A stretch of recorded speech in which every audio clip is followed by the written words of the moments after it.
بسم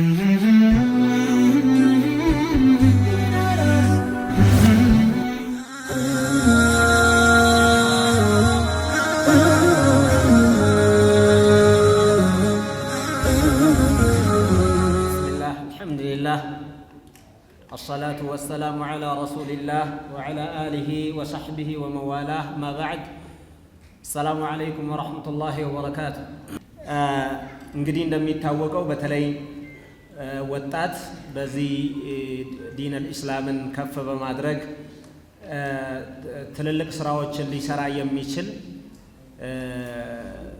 ስብስብ ነው አይደለ አላህ ተባረከ ወተዓላ كنتم خير أمة أخرجت للناس تأمرون بالمعروف وتنهون عن المنكر وتؤمنون بالله እንዳለው እናንተ ለህዝቦች የተገለጣችሁ ከተገለጡ ህዝቦች ሁሉ በላጭ ህዝቦች ናችሁ ምክንያቱ ደግሞ ምንድነው ሲባል ተأمرون بالمعروف ወደ መልካም ነገር ታዛላችሁ ከመጥፎ ነገርም ተከለክላላችሁ በጌታችሁ በአምላካችሁ አላህ ተባረከ ወተዓላ ታምናላችሁ በማለት አላህ ተባረከ ወተዓላ የዚህ ኡማ ኸይርያ የዚህ ኡማ በላጭነት የሚገለጸው በእነዚህ በሶስቱ አንኳር ነጥቦች እንደሆነ አላህ በቁርአኑ ያሳውቀናል ማለት ነው በዚህ ረገድ በተለይ ወጣቶች ይህን አማና ከመሸከምና የዚህ ኡማ ኸይርያ መልሶ ከማቋቋም አንፃር ትልቅ ስራ መስራት ይችላሉ ትልቅ ነገር ማድረግ ይችላሉ ዛሬ የመጀመሪያው ተأمرون بالمعروف ወደ መልካም ነገር ታዛላችሁ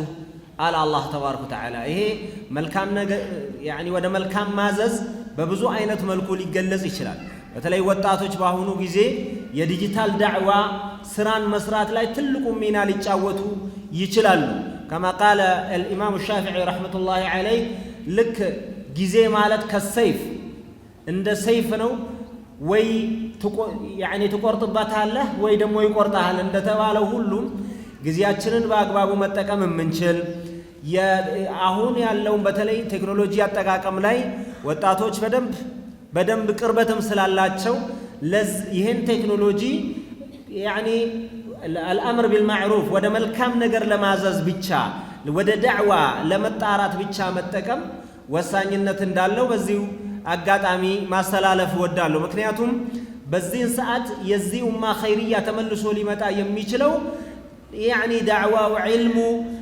سينصرفا بعلم ነው በእውቀት ነው አላህ ተባረከ ወተዓላ ስናቅ ነብዩና አለይሂ ሰላቱ ሰላም ስናቅ የአላህን ሐቅ ስናቅ የነብዩ አለይሂ ሰላም ሁቁቅ ስናቅ ከዛም አልፈን የአባታችንን ሐቅ ስናቅ የዑለማዎችን ሐቅ ስናቅ የታላላቆቻችንን ሐቅ ስናቅ የሚስቶቻችን የእህቶቻችንን ሐቅ ስናቅ ከሌሎች ጋር የሚኖርን ሁቁቅ ስናቅና ስንጠብቅ መልካም ባሪያ ኸይርያውን መልሰን ልናመጣ እንችላለን ይሄ ደግሞ የሚሆነው አንደኛ በእውቀት ነው ራስህ መጀመሪያ እውቀትን መሸመት ያስፈልጋል ማለት ነው መጀመሪያ እንቅስቃሴያችን ሁሉ በእውቀት ሊሆን ይገባል ያ አዩሃ الذين آمنوا لا تقدموا بين يدي الله ورسوله በአላህ ተባረከ ወተዓላ እና በነብዩ አለይሂ ሰላቱ ወሰላም አትሽቀዳደሟቸው መጀመሪያ አላህ ምን አለ ነብዩ አለይሂ ሰላም ምን አሉ የሚለውን ነገር ካስተነተን በኋላ ነው የኛ ውሳኔ መሆን ያለበት የሚለውን አላህ ተባረከ ወተዓላ ሲያስተምረን ስለዚህ እነዚህ ነገሮች ደግሞ የሚታወቁት የአላህ ተባረከ ወተዓላ ሙራድ የነብዩ አለይሂ ሰላም ሙራድ የሚታወቀው በዕልም ነው ስለዚህ መጀመሪያ ማወቅ ራሳችን ማወቅ የመጀመሪያው ይሆናል ማለት ثم بعد ذلك ከዛም በኋላ በቻልነው በተቀመጠልን አቅጣጫ በተቀመጡ እድሎች ባገኘናቸው እድሎች ሁሉ ወደ አላህ ተባረከ ወተዓላ መጣራት ወደ መልካም ነገር ማዘዝ ወደ መልካም ነገር መጣራት ተግባራችን ሊሆን ይገባል ማለት ነው እንግዲህ ነብዩ አለይሂ ሰላቱ ወሰላም ሸባቦች የነሰሯቸው እንደሆነ በጣም በብዙ ታሪኮች ማየት እንችላለን እነ አሊ ኢብኑ አቢ ጣሊብ ረዲየላሁ ዐንሁ እነ አልአርቀም ኢብኑ አቢ አልአርቀም እነ ጠልሐ ኢብኑ ዑበይድላህ የመሳሰሉ እነ አሳኢብ ኢብኑ ዑስማን ኢብኑ መዝዑን የመሳሰሉ ሰሃባዎች ወደ እስልምና የገቡትና የእስልምናን ሪሳላ የተሸከሙት ኦልሞስት 10 አመታቶች ውስጥ ባሉበት ነው እድሜያቸው ማለት እነ ጃዕፈር ኢብኑ አቢ ጣሊብ የመሳሰሉት ደግሞ ኦልሞስት ወደ 17 አካባቢ እድሜ ባሉበት ሰዓት ነው ይሄን ሪሳላ ተሸክሞ የተነሱትና ወጣቶች ኃይል ናቸው አመል ናቸው ወይንም ዓለም ናቸው? አመል ናቸው ማለት ተስፋ ናቸው ወይ ደግሞ ህመም ናቸው? የዚህ ኡማ ህመምም የሚሆኑት እነሱ ናቸው። በትክክል ካልተያዙ ወደ አላህ ተባረከ ወተዓላ መጣራትን ካላወቁበት የሚጠቀሙት በተለይ በአሁኑ ጊዜ ወጣቶችን ነጥሎ የሚያጠቃ ቴክኖሎጂ በብዛት በተንሰራፋበት ማህበራዊ ድህረ ገጾች በጣም በተንሰራፉበት ሰዓት የግድ እነዚህን እድሎች ራሱ يعني كما قال ابن عثيمين رحمة الله عليه زاحم أهل الباطل فيه የባጢል ሰዎችን በዚህ ቴክኖሎጂ ሁኑና ሙዛሐማ አድርጓቸው እንዳሉት የግድ ይሄን እየተጠቀምን يعني ዳዕዋን ማስፋፋት ኢስላምን ማስፋፋት ያስፈልጋል። ሁለተኛው ራሳችን የመልካም ስብዕና ባለቤቶች መሆን ይጠበቅብናል ማለት ነው። እኛ የመልካም ስብዕና ባለቤቶች ካልሆንን እኛው ራሳችን ለሌሎች ሞዴል ልንሆን ካልቻል አንዳንድ ጊዜ የምንናገራቸው ነገሮች ከምናደርጋቸው ነገሮች ጋር የሚጋጩ ከሆነ ተቀባይነት የላቸውም ወይንም በሰዎች ዘንድ ተጽዕኖ ሊፈጥሩ አይችሉም። ስለዚህ ራሳችን የስብዕና ባለቤት ልንሆን ይገባል። ይህ ደግሞ መሆን የሚገባ የነቢዩን ዓለይሂ ሰላቱ ወሰላም ሲራ በደንብ ስናቅ የነቢዩን ዓለይሂ ሰላቱ ወሰላም ስብዕና በደንብ ስንረዳና ተግባራዊ ስናደርግ የነቢዩን ዓለይሂ ሰላም ውዴታ በደንብ ገለጽ ነው ማለት ነው። በትክክል ገለጽ ነው ማለት ነው። لأن محبة الرسول صلى الله عليه وسلم ادعاء አይደለማ ነቢዩ ዓለይሂ ሰላም መውደድ ዝም ብሎ ሙግት አይደለም የሚሆነው በተግባር ሲገለጽ በስብዕና ሲገለጽ ነቢዩ ዓለይሂ ሰላም ሐያታቸው በእኛ ውስጥ ሲኖር በዛኔ ነው የስብዕናዎች ባለቤት ስንሆን ታላቅ ስብዕና ሲኖርን ተጽዕኖአችን የዛን ያክል ከፍ ያለ ሊሆን ስለሚችል ያኒ ወደ አላህ ተባረከ ወተዓላ የምንጣራውን ጥሪ ቦታውን ሊደርስ ይችላል ማለት ነው። የሰሐባዎችንም ታሪክ እንደዛው ማለት እነዚህ ታላቅ ስብዕና ባለቤት እንድንሆን ከሚረዱን ነገሮች ናቸው። ሌላኛው ቅድም መጀመሪያ ላይ እንደጠቀስኩት ዒልም ነው። ዒልምን በብዙ አይነት መልኩ ዛሬ እድሎች በስፋት በተፈጠሩበት ሰዓት ሰዎች ያለማወቃቸው ዑዝር አይደለም። በተለይ ማላ የሰዑል ሙስሊመ ጀህሉ አንድ ሙስሊም ያለማወቅ አይገባውም የሚባለውን እውቀት በደንብ ጠንቅቆ ማወቅ ያስፈልጋል ማለት ነው። ኢዘን ይህን ካደረግን ወደ አላህ ተባረከ ወተዓላ የምናደርገው ጥሪ ከፍተኛ ይሆናል።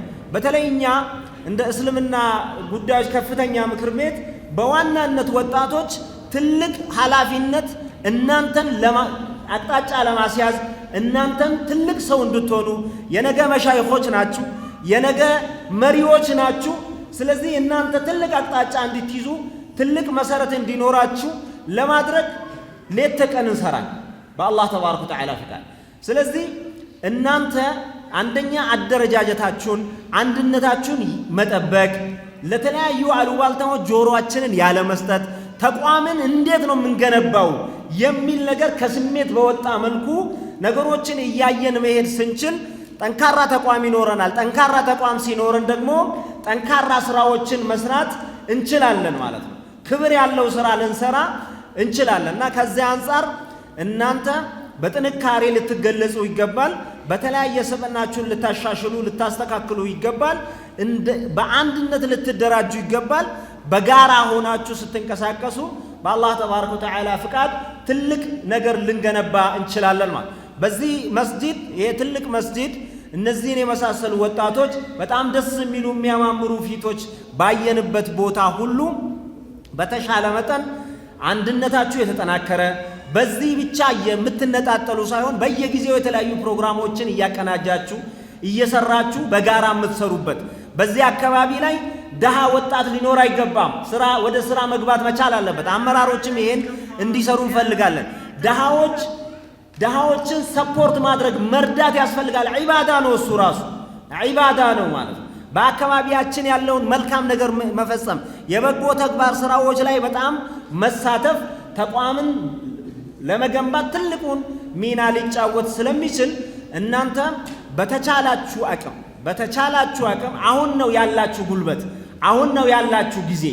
ስለዚህ ይህ ጊዜ ከመሄዱ በፊት ከመወገዱ በፊት በደንብ አድርገን ራሳችንን አደራጅተን አቅም ፈጥረን በእውቀት ራሳችንን አደራጅተን በእውቀት ራሳችንን አደራጅተን በልምድ ራሳችንን አደራጅተን ከመሻይኾች ከዑለማዎች ከታላላቅ ሰዎች ምክር ሰምተን ቁጭ ብለን ተምረን ራሳችንን የምናሳድግበት ሊሆን ይገባል።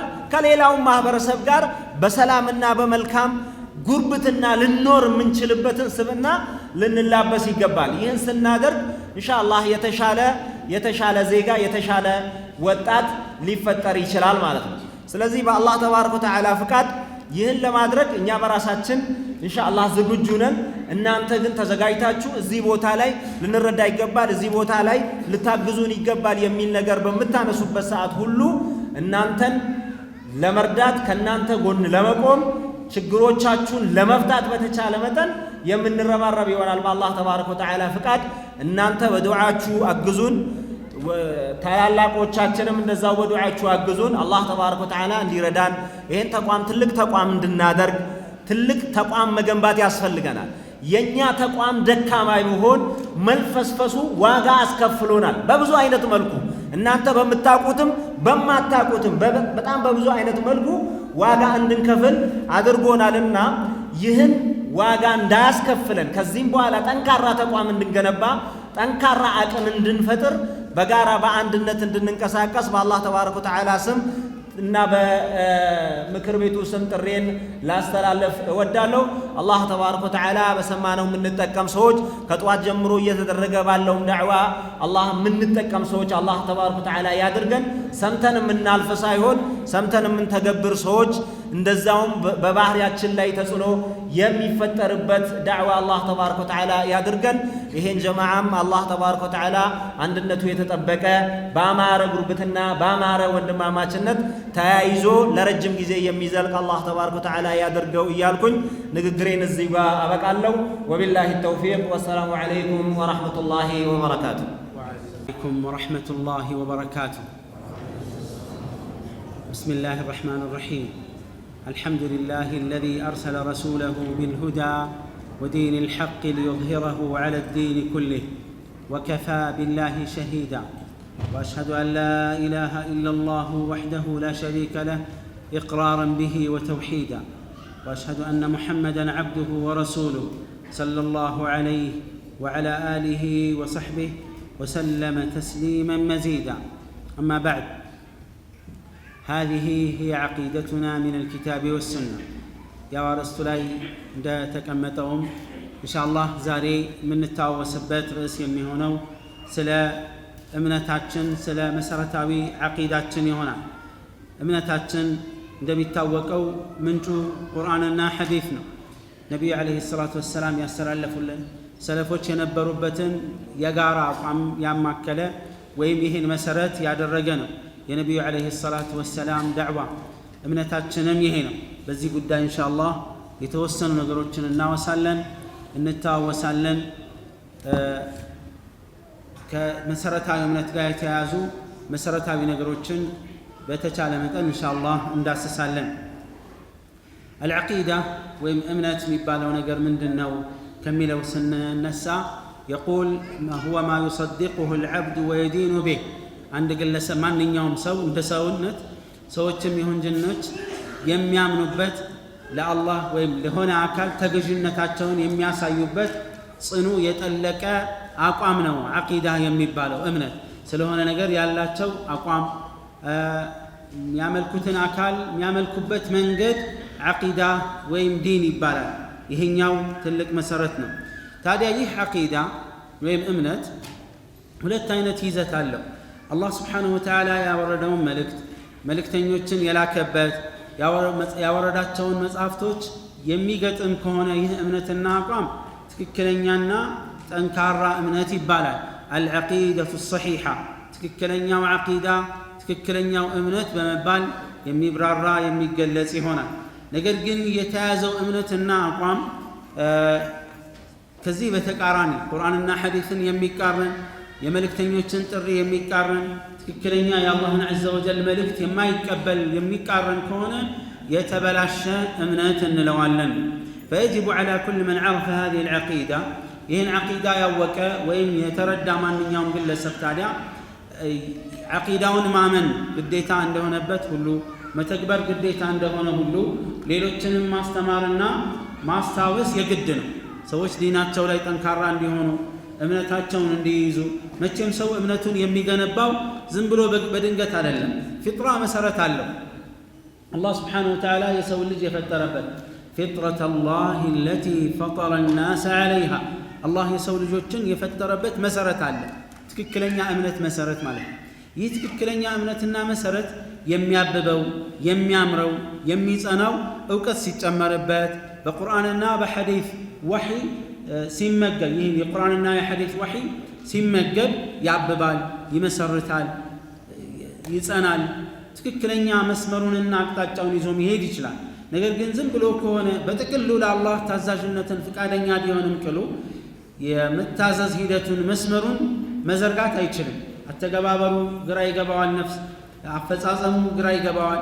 ነገር ግን በቁርአንና በሐዲስ ወሕይ ከተመገበ ካበበ ካሸበረቀና ካማረ መስመሩን ይዞ ስኬታማ የሚያደርገውን ዓቂዳ ይዞ መጓዝ ማንም ስለሚችል ይሄን እምነትን ወይም ዓቂዳን ማወቅ ብቻ ሳይሆን ሌሎችንም ማስተማርና ማሳወቅ የግድ ነው።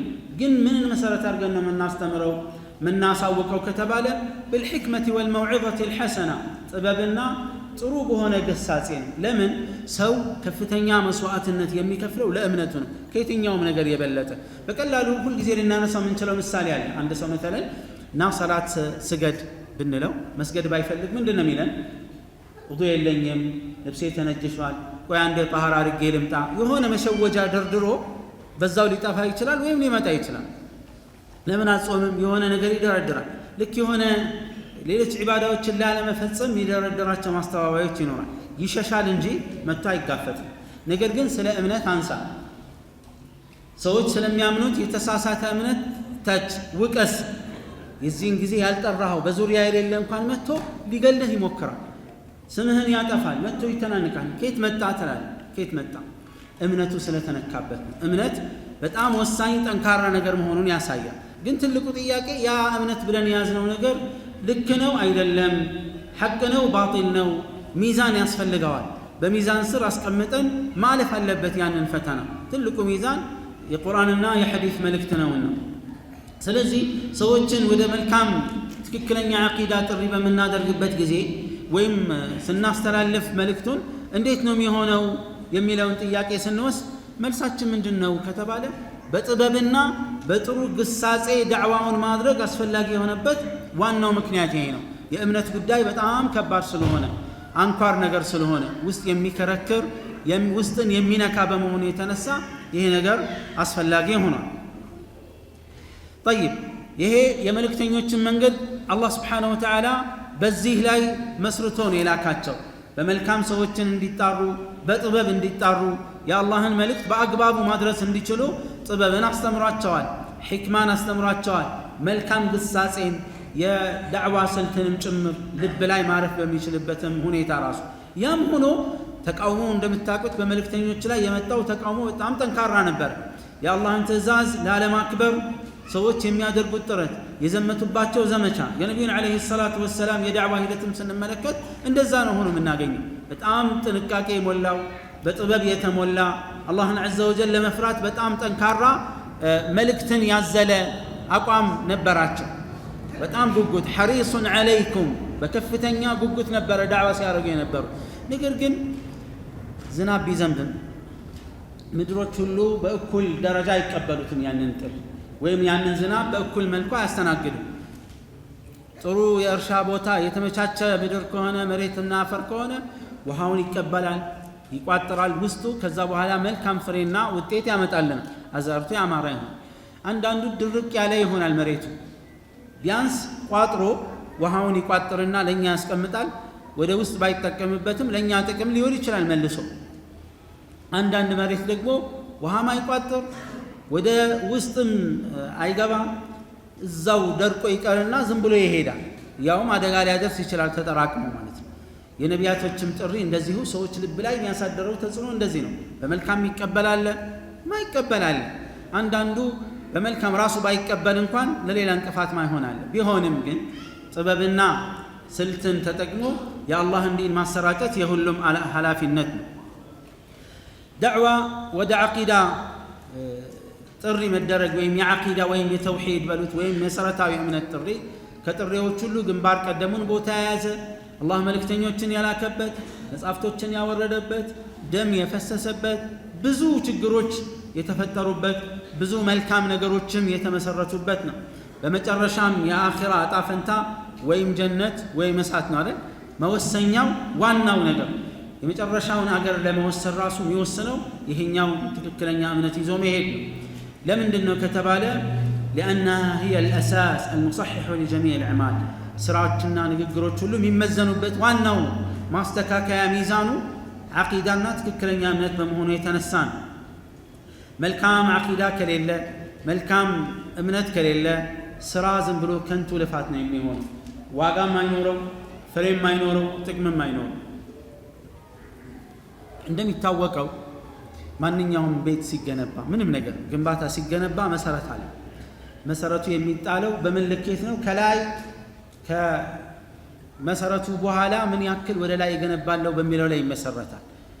አንድ ከሆነ መሰረቱ አንድ ቤት ብቻ ከሆነ ያለው መሰረት ወደ ውስጥ ብዙ የጠለቀ አይሆንም። ወደ ላይ ከፍ ባለ ቁጥር ጥልቀቱ ወደ ታች የበለጠ ነው የሚሆነው። ልክ እንደዚህ ነው እኛም መልካም ስራችን አላህ ዘንድ ከፍተኛ ቦታ የሚያገኘው ተቀባይነት የሚያገኘው ባለን የኢኽላስ መጠንና ጥንካሬ ነው። ባለን የዓቂዳ ጽናትና ብርታት ነው። ካልሆነ ግን ትክክለኛው ስራችን ውጤታማ አይሆንም፣ ያፈራ አይሆንም። ወደ አላህ መድረስ ይቅርና ከኛ በላይ እንኳን መድረስ አይችልም። ተንሳፎ እዛው ነው የሚቀር። ስለዚህ ነበረ መልእክተኞች በአጠቃላይ ትኩረታቸው በመሰረታዊ ጉዳይ ላይ በዓቂዳ ላይ የነበረው። ነቢያችን ሰለላሁ ዐለይሂ ወሰለም እንመልከት። ሙዓዝ ብን ጀበልን ወደ የመን በላኳቸው ጊዜ የየመን ሰዎች በዛ ሰዓት የመጽሐፍ ባለቤቶች ናቸው፣ ይሁዶች ናቸውና ነቢያችን ዐለይሂ ሰላቱ ወሰላም አብዱላህ ብን አባስን ሲልኳቸው ምን ነበር ያሏቸው? ኢነከ ተእቲ ቀውመን አህለ ኪታብ፣ አንተ የመጽሐፍት ባለቤቶች ዘንድ ነው የምትመጣው አላቸው። ኢነከ ተእቲ ቀውመን አህለ ኪታብ ወሚን አህል ልኪታብ፣ የመጽሐፍት ባለቤቶች የሆኑ ሰዎች ዘንድ ነው አንተ የምትሄደው አላቸው። ለምንድን ነው ይህን ያሉት ረሱል ዐለይሂ ሰላቱ ወሰላም? አጠቃላይ እይታ እንዲኖራቸው ለዛ በቂ ዝግጅት እንዲኖራቸው ነው። ምን አይነት የዳዕዋ ስልት መጠቀም አለብኝ የሚለውን ማወቅ እንዲችሉ ነው። ኢነከ ተእቲ ቀውመን አህለ ኪታብ فليكن أول ما تدعوهم إليه شهادة أن لا إله إلا الله وفي رواية إلى أن يوحدوا الله. ስለ ህዝቡ ነገሯቸውና ምን አይነት ሰው እንደሚቀበሉ ከዛ ምን አሉ? የመጀመሪያ የጥሪህ ምዕራፍ መሆን ያለበት የመጀመሪያው ጥሪህ መሆን ያለበት ምንድነው? አላህን በብቸኝነት እንዲያመልኩ ነው። ይሄ መሰረቱ ይሄ መሰረታዊ ጥሪ ነው። ማዕነሁ አላህ ስብሓነሁ ወተዓላ እኮ ስለ አህለል ኪታብ ሲናገር ይሄ የተውሂድ ጥሪ ለአህለል ኪታቦች አዲስ አይደለም። ዓሊ ብን አቢ ጣሊብ ዓፍወን ሙዓዝ አይደለም ረዲየላሁ ዐንሁ ወአርዳህ ይህን ጥሪ መጀመሪያ የሚያሳልፉላቸው ቀድሞም ትእዛዙ መጥቷል በመጽሐፍታቸው ውስጥ አላከበሩትም አልፈጸሙትም እንጂ። አላህ ሱረቱ አልበይና ላይ ምን ይላል? ወማ ኡሚሩ ኢላ ሊየዕቡዱ ላህ ሙኽሊሲነ ለሁ ዲነ ሑነፋእ ወዩቂሙ ሰላተ ወዩቱ ዘካት ወዛሊከ ዲኑ ልቀይማ። የመጽሐፍ ባለቤቶችም ቢሆን የታዘዙት ይሄን ነው። ሁሉም ህዝብ የታዘዘው ይሄን መልእክት ነው። ሆኖ ሳለ ግን ይሄን መልእክት በትክክለኛ ያልተወጡት አሉ። የተወጡትም ማስታወሻ ራሱ ስለሚያስፈልጋቸው የመጽሐፍ ባለቤቶች የእውቀት ባለቤቶች ናቸውና ተዋቸው አላሉም ዐለይሂ ሰላቱ ወሰላም። የመጀመሪያ ጥሪ ያደረጉት አላህን በብቸኝነት እንዲያመልኩ ወደዚህ ተጣራሉ። ይሄኛውን ከተቀበሉ አላህ በቀን 5 ጊዜ በቀንና በምሽቱ ክፍለ ሰዓት 5 ጊዜ የመስገድ ግዴታ አድርጎባቸዋልና ይህን ነገር አሳውቃቸው። ይህን ከታዘዙ አላህ ስብሓነሁ ወተዓላ ከሀብታሞቻቸው ተወስዶ ለድሆቻቸው የሚሰጥ ዘካ ግዴታ እንዳረገባቸው ምን በል ንገራቸው፣ አሳውቃቸው አሉ ዐለይሂ ሰላቱ ወሰላም። ይህን ከታዘዙ ብለው ቀጠሉ። ይህን ከታዘዙ እያሉ እንደዚህ ቀጠሉ። እንግዲህ የጥሪዎች ሁሉ መጀመሪያ መሰረት የሚሆነው ወደ አላህ ስብሓነሁ ወተዓላ መጣራት፣ ወደ አላህ ብቸኛ አምላክነት መጣራት እንደሆነ ይህ ሐዲስ በግልጽ ነው የሚያሳይ። ጠይብ የዓቂዳ መሰረት የሚባሉት ነገሮች ምንድን ናቸው? የዓቂዳ ወይም ትክክለኛ እምነት በነገራችን ላይ በጣም ቀላል ገር የሆነ የተመቻቸ ነው። ምንም ውስብስብ ነገር የለውም። እንቆቅልሽ የለውም። ህብረ ቃል ተቀምጦ ሰምና ወርቅ የሚወጣለት የሆኑ ሰዎች ብቻ አውቀውት ሌሎች ሰዎች ማወቅ የማይችሉት ነገር አይደለም። ከእውቀቶች ሁሉ ቀላል፣ ከእውቀቶች ሁሉ ገር፣ ከእውቀቶች ሁሉ ማንኛውም በየትኛውም የእውቀት ደረጃ ላይ ያለ ይወቅም አይወቅም ማንኛውም ሙስሊም እንዲያውቅ የሚፈለገው መሰረታዊ ነገር የዐቂዳ ትምህርት በመሆኑ የተነሳ እንደ ዐቂዳ ገር የለም።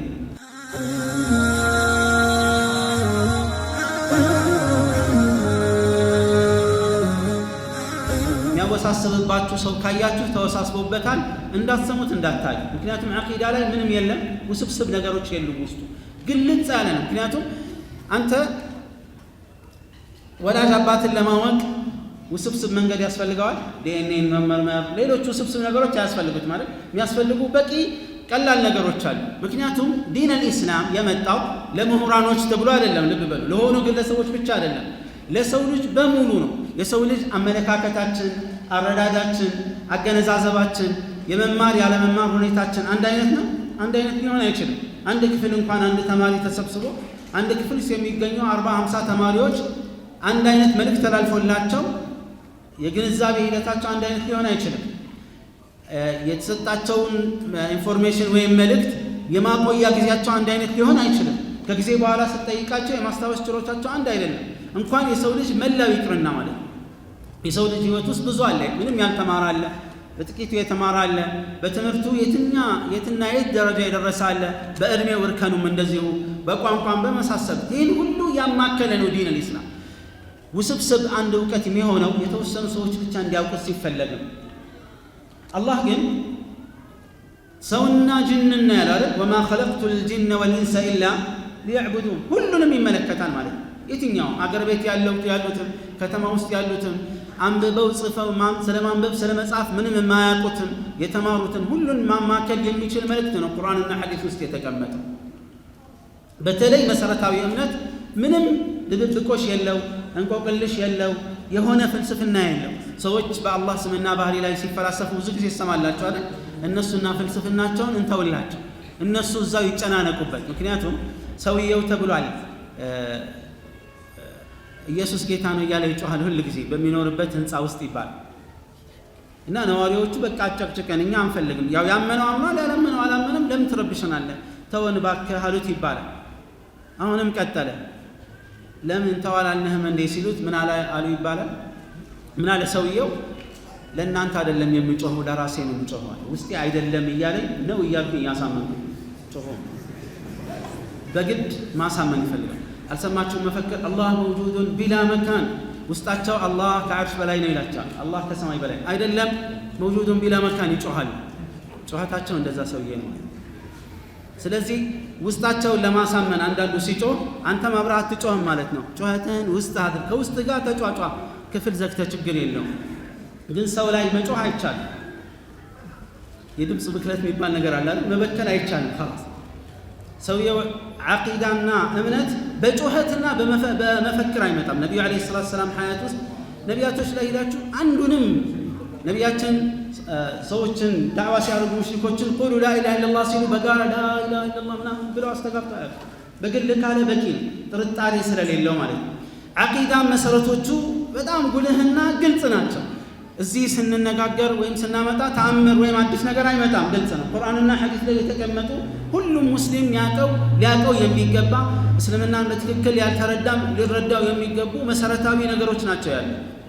የቁርአንና የዓቂዳችን መሰረቱ ምንድነው? መነሻቱ እስላማዊ ትክክለኛ እምነትና ዓቂዳ መነሻው ምንድነው ከተባለ ቁርአንና ሐዲስ ነው፣ ወህይ ነው። ቁርአንና ሐዲስ ነው። ከዛ በኋላ የሰለፎች ኢጅማዕ ስንል የጋራ ስምምነት በምንልበት ጊዜ መነሻው ምንድነው? ሰለፎች ምንጫቸው ምንድነው ከተባለ ቁርአንና ሐዲስ ነው። ሌላ ምንም ነገር የለው። የነሱ የጋራ ስምምነት መገለጹ የሚያስፈልገው ለምንድን ነው? ምንም አይነት በዓቂዳ ላይ በመሰረታዊ እምነት ላይ ቀደምቶቹ የሐሳብ ልዩነት እንደሌላቸው ማስረገጥና ይህም እውነታ እኛ ጋር በዛ በጋራ መልኩ በጋራ አቋም ወደኛ መሻገር ስላለበት ስለዚህ إن الأعمال والأقوال إنما تصح وتقبل ማንኛውም ስራ ትክክለኛና ተቀባይነት የሚያገኘው ከትክክለኛ እምነት ሲመነጭ ምንም ጥርጣሬ የለው። ዱንያ ላይ አንድ ሰው የሆነ ነገር ተግብሮ አምጥቶ ውጤታማ ነው ሆኖ ለመሸለም መስመር ውስጥ መግባት መቻል አለበት። ለምሳሌ የተማሪዎች ውድድር ተካሂዷል ተብሎ አስተማሪ የተማሪነትን መስፈርት ያላሟላ አስተማሪ ተወዳድሮ አንደኛ ቢወጣ ይሸለማል አይሸለምም? መስፈርቱን አላሟላህም ዞር ብል መስመር ላይ አልገባህም ነው የሚባል። ስለዚህ የፈለገ ዒባዳ አንድ ሰው ቢያንጋጋ ቀኑን እድሜ ልኩን ቢጾም አንድ ቀን ሳያፈጥር ሌሊቱን አንድ ቀን ሳያርፍ ምሽቱን ሙሉ ቢቆም እንደው የተሻለ ቢባል እንደዚህ ማድረግ አይቻልም طبعا ግን የተሻለ ለአላህ ቅርብ ነኝ ብሎ በአላህ ላይ ያጋራ ከሆነ ይሄ ልፋቱና ትጋቱ አይ አቂዳው ትክክል እንዲሆን ያደርግለት ቢባል ነገር የለውም። በቃ በባዶ መሰረት ላይ የተገነባ ህንጻ ዲዛይኑ ቢያምርም ውጭ ያለው ገጽታ ጥሩ ቢሆንም መፍረስ አለበት። ባታፈርሰውም ራሱ ተፍረክርኮ ወዲያውን ይፈርሳል። ውበቱ አይጠብቀውም ወይም የወጣው ወጪ አይጠግነውም። በቃ መሰረቱን ጠብቆ ካልመጣ ማንኛውም ስራችን ልፋቱ ፍሬያማ የሚሆነው አነሰም በዛም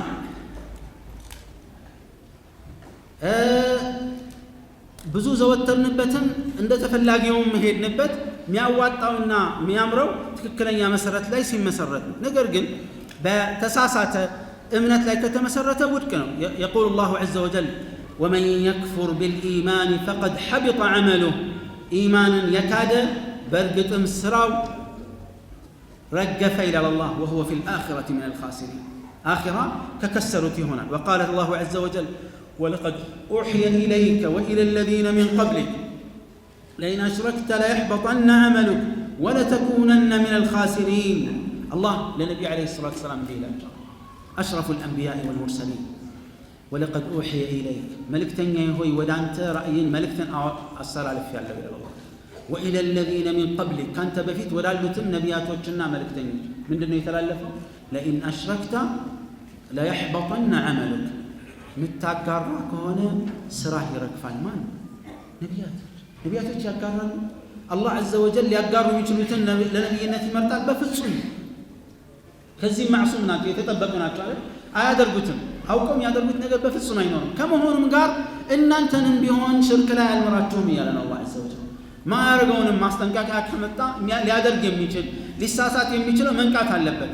ልክ ነቢዩላህ ኢብራሂም ወጅኑብኒ ወበኒየ አን ነዕቡደ አልአስናም እኔና ዝርያዎቼን ከጣዖት አምልኮት ጠብቀኝ ብለው አላህን ተማጸኑ አይደለ? ምክንያቱም ሲናገሩ ምን አሉ? ረቢ ኢነሁና አضለልና ከሲራን ሚነ ናስ እነዚህ እኮ ከአላህ ውጭ የሚመለኩ አካሎች ብዙ ሰዎችን አሳስተዋል አጥመዋል። እኔም ሰው ነኝና ዝርያዎቼም ሰው ናቸውና እንዳይታለሉ እንዳይሸወዱ እኔንም ጠብቀኝ ብለው አላህን ተማጸኑ። ሽርክ ክፋቱም እንደሆነ ታውቃላችሁ። የሚጋብዝ የሚወሰውስ ነገር የለውም፣ ውስጡ ሻህዋ የለውም። ዝሙት በጣም ሐራም ነው አይደል? ግን ቀስቃሽ ኃይል አለ በውስጥ የሚገፋ። ሽርክ ግን መነሻ የሚያጓጓ፣ ስርቆት ገንዘብ ጥቅም አለው። ሌሎችም ሐራሞች ስሜት ይፈልገዋል፣ የሚገፋፋ ነገር አለ። ሽርክ ግን ባርነት ምኑ ደስ ይላልና ለአላህ ካልሆነ በቀር ያው ለማይጠቅም ለማይረባ ለደሃ አካል ባሪያ መሆን ለምን ምንድነው ጉጉቱ? ምን ነው የሚያጓጓው? አያጓጓ። ስለዚህ ነው የወንጀሉ አደገኝነት በጣም የበረታ። ሰበብ እያለው የሚገፋፋ ነገር እያለው ይታለፍለት ካልተባለ ማንኛውም ወንጀል ሰበብ ሳይኖረው ክፋቱ ይበሳል ማለት ነው። ስለዚህ ሽርክ በጣም ክፉ የሚያደርገው እንደሆነ ታውቃላችሁ። የሚያጓጓ ጥቅም የለውም፣ የሚያታልል ነገር የለውም። የሸይጣን ውትወታ ካልሆነ በቀር የውስጥ ክፋትና መበላሸት ካልሆነ በስተቀር ለአላህ ብቸኝነት አላህን በብቸኝነት መገዛት ደስ አይለኝም ካልሆነ በቀር ምንም ምክንያት የለውም። ስለዚህ ነው ወንጀልነቱ የከፋው። አላህ በፍጹም አልመራውም ብሎ ስራን ሁሉ የሚያራገፈው ይሄ ነው። ወለተኩነነ ሚነል ኻሲሪን ከከሰሩትም ትሆናለህ ያለው አላህ ሱብሓነሁ ወተዓላ። ለዚህ አልዓቂዳ ሰሒሓ ወይም ትክክለኛው እምነት ከቁርአንና ከሐዲስ ምንጭ የተወሰደው እምነት በብዙ መልኩ ሊገለጽ ይችላል። ነገር ግን ዋናው አርካን الإيمان تتلخص في الإيمان بالله وملائكته وكتبه ورسله واليوم الآخر وبالقدر خيره وشره። ይሄ ስድስቱ የኢማን ዋና መሰረት ነው። በቃ መነሻው ይሄ ነው ጀነት ምንገባበት፣ ይሄ ነው አቂዳችን፣ ይሄኛው ነው እምነታችን። ዝርዝር ጉዳዮችንም በትክክል ግምት ውስጥ በማስገባት ይሄን መተግበር ነው ጀነት የሚያስገባ። ነብዩ አለይሂ ሰላቱ ወሰላም ዘንድ ጅብሪል አለይሂ ሰላም እንግዳ ሆኖ መጣ። እንግዳ የማይታወቅ እንግዳ ልክ في حديث ابن عمر بن الخطاب رضي الله عنه ላይ እንደተገለጸው እኛ ነብያችን ሰለላሁ ዐለይሂ ወሰለም ዘንድ ቁጭ ብለን ሳለ አንድ እንግዳ ብቅ አለ። ይህ ሰው شديد بياض الثياب ልብሱ በጣም ንጣቱ የበረታ ነው። شديد سواد الشعر ጸጉሩ በጣም የጠቆረ ነው። ልክ ዞማ ጸጉር እንደሚባለው በጣም ያምራል። لا يرى عليه أثر السفر ولا يعرفه منا أحد. صحابة ልብ በሉ ይህ የውጭን ስለ ልብሱ ስለ ጸጉሩ የፊቱ ገጽታ ላይ ولا يرى عليه أثر السفر የመንገደኝነት ምልክት ማይታይበትም። ለምንድን ነው ይሄን መጥቀስ የፈለጉት? የሳባቸው ነገር ስላለ። ከቅርብ መጣ እንዳንል የሚያውቀው ሰው የለም።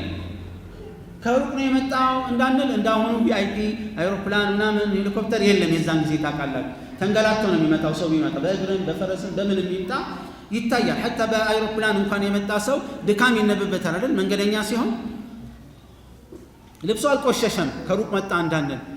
ጸጉሩ አቧራማ አልሆነም። አቧራ የነካው ሰው አይመስልም። ደግሞ ከቅርብ እዚህ ከጎረቤት ነው የመጣው እንዳይባል የሚያውቀው ሰው የለም። ከሩቅ ነው የመጣው እንዳንል ደግሞ ምን አይታይበትም? መጎሳቆል አይታይበትም። በዚህ አድንቆት በዚህ ይሄ ነገር ውስጣቸውን እየሳበው እያለ መጥቶ አቀማመጡ ነቢያችን አለይሂ ሰላቱ ሰላም ጋር መጣና ያ ሙሐመድ ያ ነብይ አላህ እንኳን አላስቸው የበለጠ ይሄም ሌላ ትኩረት የሚስብ ነገር ነው። አኽቢርኒ عن الاسلام ስለ እስላም ነገር ስለ ኢማን ነገሩ ይጠይቃቸዋል። ነቢያችን አለይሂ ሰላቱ ሰላም ዝርዝሩን ይመልሳሉ። ሰደቅት ይላቸዋል። እውነትህን ነው እንዴ። ሰሃቦች ሌላ ነገር ደሞ አግርሞት ጫረባቸው። እንዴ ይጠይቃል ማያቅ ይመስላል። ሰውየው ምን አይነት ሰው ነው እንደማያቅ ይጠይቃል። ሲመልሱለት ልክ ነህ ይላል። እንዴ ግራ ነው የሚያጋባ። ነቢያችን አልሙሂም መጨረሻ ላይ ምን እንደሆነ ሰሃባዎቹ በተለያየ ዘገባ ሁኔታውን አስቀምጠዋል። طبعا እንደወጣ ሂዱና ፈልጉታሉ ወይም ከአንድ 3 ቀን በኋላ የመሳሰሉትን ዘገባዎች አሉ። ለማንኛውም ጠየቋቸው። ነቢያችን ሰለላሁ ዐለይሂ ወሰለም ማን እንደሆነ ታውቃላችሁ እንዲያሉ ማን እንደሆነ ታውቃላችሁ ባለፈው እንደዚህ መጥቶ ጠይቀው ወይም አሁን ጠይቁ የሄደው ሰው ሲሏቸው አናውቅም አሉ ሰሃባዎቹ። ምን አሉ ረሱል ዐለይሂ ሰላቱ ወሰላም هذا جبريل أتاكم يعلمكم أمر دينكم ዲናችሁን ሊያስተምራችሁ መጥቶ ነው። በቃ ዲን ያሉት ይሄ ሌላ ነገር የለም። ዲን ውስጥ ስንገባ ዝርዝር ነገሮች የነዚህ ማብራሪያ ናቸው። ሁሉ አቂዳ ውስጥ የምናገኛቸው ዝርዝር ነገሮች መነሻቸው ይሄ ነው። ከዚህ ተነስቶ የተፈረዐ عن هذا ከዚህ በኋላ ይነሳና ይዘረዘራል ውስጡ ማለት ነው። ይሄ ነው መሰረታዊ ነገር። ቁርአንን አላህ ያወረደበት ቀደምት መጻፍቶችንም ጭምር መልእክተኞችን የላከበት ዋናው መልእክት ይሄ ነው። قال الله عز وجل يا أيها الذين آمنوا آمنوا بالله ورسوله والكتاب الذي نزل على رسوله والكتاب الذي أنزل من قبل ومن يكفر بالله وملائكته وكتبه ورسله واليوم الآخر فقد ضل ضلالا بعيدا. إن أنت آمناتوا سوتشوي آمنوا بالله بالله آمنوا آمنوا يالو آمنوا ديت إلى صنوا مالتنا إلى أهل العلم أي استقيموا على هذا الإيمان واثبتوا على هذا الإيمان. በዚህ እምነት ላይ ጽኑ፣ በዚህ እምነት ላይ ቀጥ በሉ። ቀማኛ አለ መንገዱን የጀመረ ሁሉ ይደርሳል እንዳይመስልህ። ማይደርስ ብዙ ሰው ሊኖር ይችላል። እንቅፋቱ ብዙ ነው፣ ፈተናው ብዙ ነው፣ አማላዩ ብዙ ነው። መንገዱን ጀመርክ ብሎ መኮፈስ አይቻልም። መንገዱን ይዣለሁ ብሎ መንጠባረር አይቻልም። ስንቶቹ ናቸው መጀመሪያ እስላም ላይ እየመጡ ሱና ላይ እየተጓዙ የሆነ ሰዓት ላይ በቢድዓ ይጠለፋሉ፣ የሆነ ሰዓት ላይ በኩፍር የሚጠለፋሉ። አላህ ይጠብቀንና ለዚህ ነው ያ አዩሃ الذين آمنوا آمنوا ሚለው እናንተ ያመናችሁ ሰዎች እመኑ ማለት ምንድነው? በእምነታችሁ ላይ ጽኑ፣ ወደ ኋላ እንዳትሉ። ጉዟችሁን በጥንቃቄ መንገድ ስለተጀመረ ሁሉ ጊዜ የትኛውም ጉዞውን ስለጀመርን አይደለም እንደርሰው። ጉዞ መጀመሩ ያሳስበናል። ቀጥሮ ዛሬ ነው ዛሬ በራለው እንላለን። ቀጥሎ ልክ ጉዞውን ስንጀምር የሚያሳስበን የትኛው ነው? ቀጥሎ የሚያሳስበን የትኛው ነው? መድረሻችን። ጉዟችን መሃል ላይ ፍተሻ አለ፣ ወይም በፕሌን እንኳን በምንበርበት ጊዜ የአየር ንብረቱ ጥሩ አይደለም፣ 10 ደቂቃ እናረፍዳለን፣ 5 ደቂቃ በቃ ጭንቀቱ ይጨምራል። ኢዘን መጀመሩ ብቻ አይደለም ጉዞ ሁሉ ጊዜ የትኛው ጉዞውን ቀጥሎ ማጠናቀቁ ነው የሚያሳስበው። ኢማንን መንገድ መጀመር ብቻ ሳይሆን በዛ ላይ ጸንተን እስከ ህይወታችን ፍጻሜ መቀጠል አለበት። የህይወታችን ፍጻሜ ስንት ዓመት ነው አናውቀው። 10 ዓመት 20 ዓመት 40 50 100 አናውቀው። በቃ ህይወታችንን በሰላም እስኪያበቃ ድረስ ይህን ዓቂዳችንን ጠብቀን መሄድ እንዳለብን ያሳያል። والكتاب آمنوا بالله ورسوله بالله منه بملكتنياو والكتاب الذي نزل على رسوله بملكتنياو لاي بوردو مصحفتن امنوا والكتاب الذي انزل من قبل كذا يفيت بوردو مصحفتوچم امنوا قال بኋላ ምን አለ ومن يكفر بالله بالله تماما ይልቅ አላህን የካደ መላእክቶችን የካደ መጽሐፍቶችን መልእክተኞችን የመጨረሻን ቀን በርግጥም ግልጽ ሩቅ የሆነ ጥመትን ጠሟል ይላል። طيب እዚህ ውስጥ የሚካተተው እንግዲህ ሁሉንም መዳሰስ ባንችልም በወፍ በረር የተወሰኑ ነጥቦችን ብቻ ለመታወስ እንሞክር። ይህ የዓቂዳ ማብራሪያ የነቢያችን አለይሂ ሰላቱ ወሰላም ጥሪ ስንት ዓመት ፈጅቷል? 23 ዓመት 23 ዓመት ሙሉ ወህይ የወረደ ነው። መቼም ያ 23 ዓመት ሙሉ መልእክት ወይም ዝርዝር ሪሳላ በሆኑ ደቂቃዎች ወይም በ23 ሰዓት በ23 ቀን ምናምን ልናደርሱ አንችልም። طبعا ወህይም ሲወርድ በዛ አይነት መልኩ ያን ሁሉ ጊዜ ፈጅቶበት ነውና የወረደው አንዱ ሌላውን እንዳያስረሳ መሰረታዊ ነገሮችን ሰው እድሜ ልኩን እየተማረ መቀጠል እንዳለበት ያሳያል። ስለዚህ የተወሰኑ ነገሮችን ብቻ ይሆናል መዳሰስ የምንችለው። አንደኛው እንደሚታወቀው አርካን ኢማን የመጀመሪያው ቦታ የሚይዘው በአላህ عز وجل ማመን በአላህ ማመን የሚለው የሚካተተው ምንድነው? እውነተኛ አምላክ መሆኑን አምልኮት ለሱ እንጂ ለማንም እንደማይገባ ማረጋገጥ ነው። ለምን? የፍጥረታት ሁሉ ብቸኛው ፈጣሪ ማን ነው? አላህ Subhanahu Wa Ta'ala ነውና ምንም ማያቋርጥ ውለታ ባለቤት የማን ነው? ማን ነው? አላህ عز وجل ነው። ይሄን ሊያደርግ የሚችል ሌላ አካል የለም። የሰዎችን ሪዝቅ የሚቆጣጠር ስለ ሚስጥራችን ውስጣችንም ውጫችንም የሚያውቅ መልካምን የሰራ በአስተማማኝ የሚመነዳ ያጠፋ እንደ በፍትህና በሚዛናዊነት የሚቀጣ ከአላህ ውጭ ማንም የለም። አላህም ለዚህ ነው የፈጠኛን የፈጠረንበትን ዓላማ በግልጽ አስቀምጧል። ወማ ኸለቅቱል ጂነ ወልኢንሰ ኢላ ወለቀድ በዐስና ፊ ኩሊ ኡመቲን ረሱላ ወደ እያንዳንዱ ህዝብ መልእክተኛ ልከናል ይላል። ምን በማለት አን ዕቡዱላህ ወጅተኒቡ ጣጉት አላህን ተገዙ ከአላህ ውጭ ያለ አማልክቶችና ጣዖታትን ራቁ በሚል ሁሉም ቁርአን ይህን መልእክት ያሳያል። ታዲያ ዒባዳ ምንድነው እውነታው ከተባለ አላህን Subhanahu Wa Ta'ala በአምልኮት ዘርፎች አላህን ብቻ መነጠል አላህን ብቻ ማምለክ ነው። ዱዓ ዒባዳ ነው፣ መፈጸም ያለበት ለአላህ ብቻ ነው። ፍርሃት አምልኮት የፍርሃት የአምልኮት ዘርፍ አለው አይነት አለው፣ ያንን ለአላህ ብቻ መፈጸም ነው። ተስፋ አምልኮታዊ ምንለው ተስፋ አለ፣ ለአላህ ብቻ መፈጸም አለበት። ሰላት ለአላህ ብቻ ነው የሚሰገደው። ጾም፣ ስለት፣ እርድ እነዚህ ሁሉ ዒባዳ ናቸው። መፈጸም ያለባቸው ለማን ነው? ለአላህ Subhanahu Wa Ta'ala ብቻና ብቻ ናቸው። እነዚህን ስንፈጽም ለአላህ በመተናነስ አላህን በመከጀል ቅጣቱን በመፍራት ከመውደድም ጋር ማለት ነው። እነዚህን ነገሮች አሟልተን በአግባቡ አላህን Subhanahu Wa Ta'ala መገዛት ነው። የቁርአን አብዛኛው መልእክት ካየነው ይህን መሰረት ነው የሚያጠናክረው። ፈዕቡድላህ ሙኽሊሰን ለሁ ዲን አላህን ታዛዥነቱን ለሱ ብቻ አጥርተህ አምልከዋል። አላህን አምልከው ብቻ አይደለም የተባለው ሌላንም ደርቦ ላለማምለክ ፈዕቡድላህ ሙኽሊሰን ለሁ ዲን ታዛዥነትን እምነትን ለሱ ብቻ ጥርት አድርግ። የምትፈጽማቸውን ዒባዳዎች ለሌላ አደርብ። ሌሎቹ ባለመብቶች አይደሉም፣ አያገባቸውም ጭራሽ። በቃ ብቸኛው መብት የአላህ عز وجل ሐቅ ነው። وقضى ربك الا تعبدوا الا اياه ውሳኔ ነው። ጌታችሁ ከሱ ውጪ ማንንም እንዳትገዙ ወስኗል። የአላህ ውሳኔ ነው።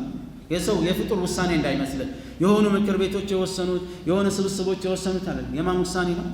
የአላህ ውሳኔ። የአላህ ውሳኔ ከምንም በላይ መፈጸም አለበት። ሰው ይገርማችኋል። ሰው ብዙ ኃይሎችን አደራጅቶ ጠብቆ እየታገለ የተቃወመውን እርምጃ እየወሰደ ስርዓት እያስያዘ የሚሄደው ምን ለማድረግ እንደሆነ ታውቃላችሁ? የሱን ህግና ውሳኔ ለማስጠበቅ ነው። የራሱን ፍላጎት ወይም የሀገሪቷን ህገ መንግስትም ሊሆን ይችላል። የተለያዩ ነገሮች ሰው ሰራሽ ነገሮችን ለመጠበቅ ሁሉም ይንከባከባል። ቤት ይሰራል፣ አጥሬ አይነካም ብሎ ብዙ መስዋዕትነት ይከፍላል።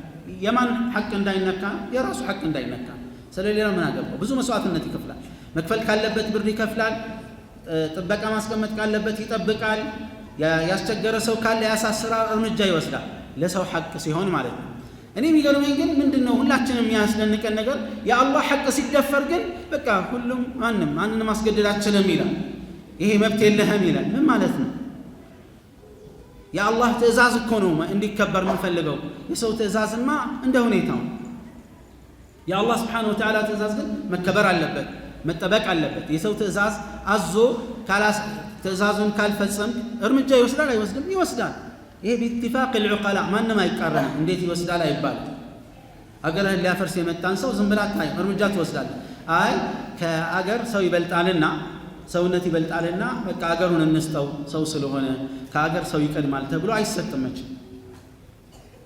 ይሄኛው በላጥ ሆኖ ከተገኘ እርምጃ ይወሰዳል ልክ እንደዚህ ነው የአላህ ሐቅ ቅድሚያ ይሰጣል ከማንም በላይ ማለት የአላህ ሐቅ ከኔና ካንተ የግል ሐቅ ይበልጣል ይሄ መጠበቅ አለበት የአላህ ውሳኔ ነው አላህን በብቸኝነት ማምለክ የሰው ውሳኔ አይደለም የአላህ ውሳኔ ነው وقضى ربك الا تعبدوا الا اياه وبالوالدين احسانا فادعوا الله مخلصين له الدين ولو كره الكافرون اللهم ما من كملوا ከሚካተቱት ነጥቦች አንዱ ምንድነው አላህ ግዴታ ያደረገውን ነገር ሁሉ መተግበር አርካን الاسلام ሌሎችም ተዛዛቶችን መፈጸም በአላህ ማመን ከሚለው አንዱ ምንድነው አምልኮት ለአላህ ብቻ እንደሚገባ በእርግጠኝነት ማመንና ማረጋገጥ ነው መልእክተኞች የተላኩበት ዋናው መልእክት ይሄ በመሆኑ የተነሳ ነው በአላህ ማመን ከሚለው አንዱ ከሚካተተው አንዱ ምንድነው መልካም ያማ በመልካም ስሞቹና በላቁ ባህሪያቶቹ ማመን አላህ የላቀ መልካም ስሞችና የላቁ ባህሪያቶች አሉት እዚህ ላይ አንድ ማወቅ ያለብን መሰረታዊ ነገር አለ ቅድም እንዳልኳችሁ ብዙ የተደናገሩ ሊያደናግሩ የሚነሱ ብዙ ሰዎች አሉ አላህ ስለ ባህሪው ሲናገር አንድ መሰረታዊ አያ አለ ስለ አላህ ስምና ባህሪ ስናስብ ليس كمثله شيء وهو السميع البصير በቃ መምታታት ውስጥ መደናገር ውስጥ እንዳንገባ አላህን የሚመስል እሱን የሚመስል ማንም የለም ማለት አለቀ ከዚህ በኋላ የፈለገ ነገር ቢደረደር ተመሳስሎብኛል ያለ ራሱ የዞረበት ሰው ብቻ ወይም ይሄኛውን የአያውን የመጀመሪያ ክፍል መመልከት የማይችል አይነ ሸውራራ ነው ማለት ወይም በሽተኛ ሌላ ነገር ሊሆን አይችልም ምክንያቱም አላህ ምንም አይመስለውም ካለ አለቀ ከዚህ በኋላ የፈለገ ነገር ቢደረደር ከፍጡር ጋር ይመሳሰላል የሚል ጥያቄ ማንሳት አይቻልም አለቀ አላህ መንገዱን ዘግቷል ቁል አንቱም አዕለሙ አም ኢላህ እናንተ ናችሁ ወይስ አላህ ነው የሚያውቀው ነው የሚባሉት አላህ እንደዚህ ደንባራ እንዳለ ስለሚያውቅ አላ يعلم من خلق وهو اللطيف الخبير ቀድሞ መርሁ አስቀመጠ خلاص እንዳይምታታበት እሱን የሚመስል የለም ሰሚና ተመልካች ነው ሰሚና ተመልካች የተባለ ሁሉ ከአላህ ጋር ይመሳሰለበናል እንዳንል መንገዱን ዘግቷል ይሄን መሰረት የያዘ ግራ አይገባው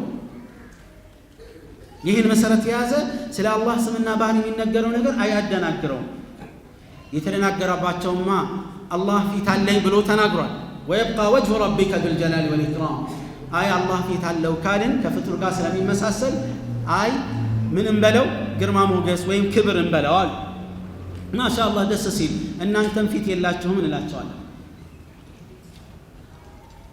ምክንያቱም ጉንዳንም ፊት አላት ጦጣም ፊት አላት አሳማም ፊት አለው ስለዚህ እናንተ ስለሚመሳሰልባችሁ ወይም አሳማ ናችሁ ወይም አሳማ ፊት የለውም በሉ ወይም እኛ ፊት የለንም በሉ አይ እንዴት እንላለን ይላል ብትል ምን ችግር አለው ውሸት ነው እኮ የሚሆነው ኩፍር አይሆንም ለኛ ጊዜ ለራሱ ጊዜ አይ ይላል ለአላህ ሲሆን ግን አይ ፊት ስለተባለ አንድ አይነት አይደለም ይላል በቃ ልክ ይሄ መልስ አላህ የሆነ ባህሪ ያለው ስለተባለ ካንተ ጋር የተመሳሰለ እንዳይመስልህ ሞኞ ማን ያመሳሰለልህ ነው ሁሉ ጊዜ እኮ መባል ያለበት ነገር አለ የራስ القصه ሁሉ ጊዜ ታውቁታላችሁ ይሄን ቅሳ ሰውየው አይነ ስውር ነበር አለ ልክ አይኑ በራለትና በሆነ ጊዜ የአውራ ዶሮ ጭንቅላት ነው ያየው የማየት እድሉ የአውራ ጭንቅላት ብቻ ነበር የአውራ ዶሮ ጭንቅላት ማለት ነው ከዛ አይኑ ተመለሰ ምስኪን አይኑ ሲጠፋ ከዛ ስለ ዝሆን ሲነግሩት አይነ هي من راس الديك ይላል ስለ ዝሆን ግዝፈት ሲያወሩት እንደሚባል ትልቅ እንስሳ አለ ዝሆን ከአውራ ዶሮ ጭንቅላት አንፃር እንዴት ነው ይላል ማነጻጸር ወሰን ስለ ጉንዳንም ሲነግሩት ማነጻጸር ምንድነው የአውራ ዶሮ ጭንቅላት እንዲህ የሆነብህን ጭንቅላቱን ብለህ ሌላ ምስል ካላስገባ ጭንቅላቱ ላይ የአውራ ዶሮ ጉዳይ ችግር ነው የሚሆነው። የአውራ ዶሮ ምናልባት እሱ አንድ አይነት ነው ያየው፣ አንተ ብዙ አይነት አውራ ዶሮ ልታቅ ትችላለህ፣ ደግሞ ችግር ነው። እና እንደዚህ ሰዎች አንዴ ይደናባበሩና በሆነ ፍልስፍና አዋቂ ነን ብለው ማደናበር ይሞክራሉ። አይሆንም፣ የአላህ ስሞችና ባህሪያቶችን ስናጸድቅ ከአላህ ሀያልነት ታላቅነት ጋር ነው የሚሄደው። خلاص አለቀ።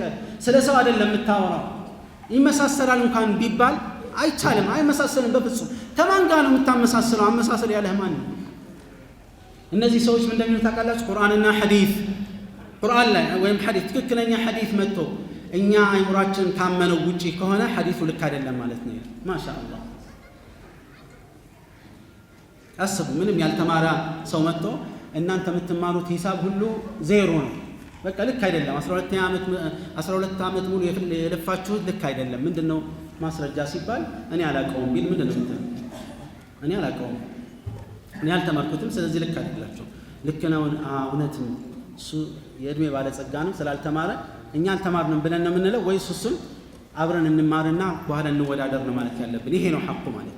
የኛ የሰው አይምሮ ስለ አላህ እንደፈለገ መፈላሰፍ አይችልም።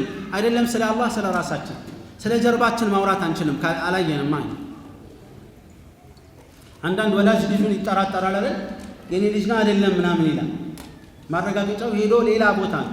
አመመኝ ምናምን ይልና ስለ በሽታው ማጣራት ይፈልጋል ሐኪም ቤት። በአይምሮ ለምንድን ነው መዝኖ አይ ይሄ በሽታ ላይሆን ይችላል ይሄ ሊሆን ይችላል ብሎ መደናገሩን ትቶ ሐኪም ለምን ያማክራል? ስለ ራሱ ማያቅ ጠንቅቆ ስለ ሩህ ስለ ነፍስ ማወቅ የማይችል ስለ አላህ ይፈላሰፋል፣ አይቻልም። በአላህ ስሞችና ባህሪያቶች መሰረት የአላህ ስምና ባህሪያቶችን በተመለከተ መሄድ ያለብን እርምጃ ማጠቃላይ ሐሳቤ እዚህ ላይ ይሆናል ኢንሻአላህ። አንደኛው ምንድነው? ቁርአንና ሐዲስ ላይ የተረጋገጠውን ማረጋገጥ ነው፣ ስሞችና ባህሪያቶች። ይህን ስናረጋግጥ ትርጉሙን ሳናዛባ من غير تحريف ولا تعطيل ተመሳስሎብን ቅድም እንዳልኳችሁ ሁሉ ነገር ተምታቶብን አይ ይሄ ለአላህ አይገባውም ሳንል የጸደቁትን ባህሪያቶች ደግሞ ሳናመሳሰል ከፍጥረታት ጋር ወይም ደግሞ ማመሳሰልን ትተን የሆነ ቅርጽ መስጠት አንችልም። ስለ ባህሪያቶቹ አኳኋን የሚያውቀው ማን ነው? አላህ ብቻና ብቻ ነው። ይህን ማመን የግድ ነው። ከዚህ ውጭ ያሉትን ግን ወደ ውጭ ከእምነታችን ከዓቂዳችን ውጭ ናቸውና ቦታ ልንሰጣቸው አይገባም። እንደ ቅድሙ ዝም ብለው እየጮሁ ሊኖሩ ይችላሉ፣ እኛ ግን መቀበል የለብንም። ከዛ በኋላ አንቱሚነ ቢላሂ ወመላኢከቲሂ፣ መላኢካዎች አይመለኩም ታውቃላችሁ፣ የአላህ ልዩ ፍጥሮች ናቸው። ስለ መላኢካዎች ስናስብ ብዙ አብሮ የሚነሱ ነጥቦች አሉ። ነገር ግን እንዳልኳችሁ ሁሉንም በዚህ ፍጥነት መዳሰስ አይቻልምና አልኢማን ቢልመላኢካ፣ በመላኢካዎች ማመን ሲባል እንደ አላህ አይነት አስተማመን አይደለም የሚኖረንና ልዩ ፍጥሮች መሆናቸውን ማመን፣ ለአላህ ታዛዥ መሆናቸውን ማመን፣ አላህ ለእኛ እንክብካቤም ጭምር የፈጠራቸው መሆኑን ማመን፣ የሚጠብቁን መላኢካዎች ያሉ በመሆኑ በቋሚነት አላህን ታዛዥ ናቸው። ላ ያዕሱነ አላህ ማ አመረሁም ወየፍዐሉነ ማ ዩእመሩን። ስለ መላኢካዎች ስናስብ የእኛን የዒባዳ ድክመት፣ የእኛን አቅም ማጣት፣ የወንጀላችንን ብዛት፣ ብዙ መስራት እንዳለብን፣ ብዙ አላህን መገዛት እንዳለብን እንማራለን። አንቱሚነ ቢላሂ ወመላኢከቲሂ ወኩቱቢሂ፣ በመጽሐፍቶቹ ማመን ሲባል ቁርአንን በግንባር ቀደምነት ሌሎችንም መጽሐፍቶች ማመን የግድ ነው። ግን እኛ እንደ ተግባር እንደ እምነት የምንፈጽመው ቁርአንን ሁሉን ተቆጣጣሪ ሁሉን ያካተተ በመሆኑ የተነሳ ቁርአንን በቁርአን ማመን ከሚካተተው ነገር አንዱ ከአላህ መውረዱን ማመን ነው። የአላህ ንግግር መሆኑን ማመን ነው። ፍጡር አይደለም ቁርአን፣ የአላህ ንግግር መሆኑን ማመን ነው። ቁርአኑን መቅራት፣ ተፍሲሩን ማዕናውን ለማወቅ መጣር፣ ከዛ ማመን የሚጠበቅብንን ማመን፣ መተግበር የሚጠበቅብንን መተግበር በአልኢማን ቢልኩቱብ ውስጥ ከሚካተቱ ዋና ነገሮች ናቸው። አንቱሚነ ቢላሂ ወመላኢከቲሂ ወኩቱቢሂ ወሩሱሊሂ፣ በመልእክተኞቹ ማመን፣ አላህ እንደላካቸው የተውሂድ ጥሪ መሰረት እንደሆነ የአምልኮት ተግባራቶች ሁሉ እንዴት እንደሚፈጸሙ አስተምረዋል ነቢያችንን ሰለላሁ ዐለይሂ ወሰለም ማመን ነው። ትልቁ ደግሞ እንደዚህ ኡመት ሁሉንም አንድን መልእክት መካድ፣ አንድ መልእክተኛ መካድ፣ ሁሉንም መካድ። ሁሉም መልእክተኛ ለማመን እያንዳንዱን መልእክተኛ ማመን የግድ ነው። ምናምንበት የራሱ መንገድ አፈጻጸምና አተገባበር አለው። ያንን በትክክል ማመንና መቀበል። ከዛ ወደ ነቢዩ ዓለይሂ ሰላቱ ወሰላም ስንመጣ በነቢያችን ማመን ምን ያካትታል ከተባለ ጣዓቱሁ ፊማ አመር፣ ያዘዙትን መታዘዝ وتصديقه فيما أخبر يتناقروا أونت نبلو مكبلنا ማረጋገጥ واجتناب ما عنه نهى وزجر يكلكلوتنا ያወገዙት ነገር መተው وألا يعبد الله إلا بما شرع الله سبحانه وتعالى እሱ በደነገገው እንጂ በሌላ ላንገዛው أن تؤمن بالله وملائكته وكتبه ورسله واليوم الآخر በመጨረሻው ቀን ማመን ከዚህ ዓለም በኋላ ሌላ ዓለም አለ የመጨረሻ ቀን የሚጀምረው ከሞት ጀምሮ ሞት መኖሩን ማመን ቀብር ውስጥ ያለውን ጥያቄ ማመን ሒሳብም አዛብም ቅጣትም ጸጋም አለ ብሎ ማመን ከዛ በኋላ ከሞት በኋላ መቀስቀስ አለ ቂያማ ይቆማል መሰብሰቢያ ምድር አለ ሁሉም ሰው ራቁቱን ይሆናል ይመነዳል ሚዛን አለ ሒሳብ አለ ሲራጥ አለ ጀነት አለ እሳት አለ ብሎ ማመን أن تؤمن بالله وملائكته وكتبه ورسله واليوم الآخر وأن تؤمن بالقدر خيره وشره كل من الله تعالى يا الله وساني مامن الله وسانيዎችን ያቃል እሱ ነው የፈጠረው እሱ ነው የጻፈው ብሎ ማመን እነዚህና መሰል ነገሮችን ባካተተ መልኩ በአላህ ውሳኔ ማመን የመጨረሻው ነገሮች ሁሉ በአላህ እጅ መሆኑን ማመን እነዚህና መሰል እዚህ ውስጥ ሊካተቱ የሚችሉ የገይብ ኢማኖችም ደግሞ አልኢማኑ ቢልገይብ የተባሉ ነገሮች እዚህ ውስጥ ሁሉ ይካተታሉ ከዛ ስለ ሰሃባዎች ሊኖረን የሚገባ አቋም ሰሃባዎች ታማኝ ናቸው አላህ ለመልእክተኛው ሰለላሁ ዐለይሂ ወሰለም ባልደረብነት የመረጣቸው ምርጥ ሰዎች ናቸው እነሱን የነቀፈ የተነቀፈ ነው እነሱን የተቸ የወረደ ሰው ነው ለሰሃባዎች ክብር የሌለው ለማንም ክብር ሊኖረው እንደማይገባ ማመን ነው እነዚህና መሰል የዓቂዳ መሰረቶች ቁርአንና ሐዲስ ላይ የምናገኛቸው ነው እነዚህን በዓቂዳ የዓቂዳ ኪታቦች ተብለው የተዘጋጁ አሉ ከሰላሰተ الأصول ጀምሮ እነዚህን ስንማር በትክክል ለዓቂዳ ያለን ግንዛቤ ይደለድልልናል መንገዱን ያሳየናል ዲናችንን በመማር ላይ ጠንካራ እንድንሆን በመጨረሻም ራሴንም እናንተንም አደራላለሁ አላህ Subhanahu Wa Ta'ala በሰማነው ተጠቃሚዎች አድርገን اللهم ربنا آتنا في الدنيا حسنة وفي الآخرة حسنة وقنا عذاب النار سبحان ربنا رب العزة عما يصفون وسلام على المرسلين والحمد لله رب العالمين وجزاكم الله خيرا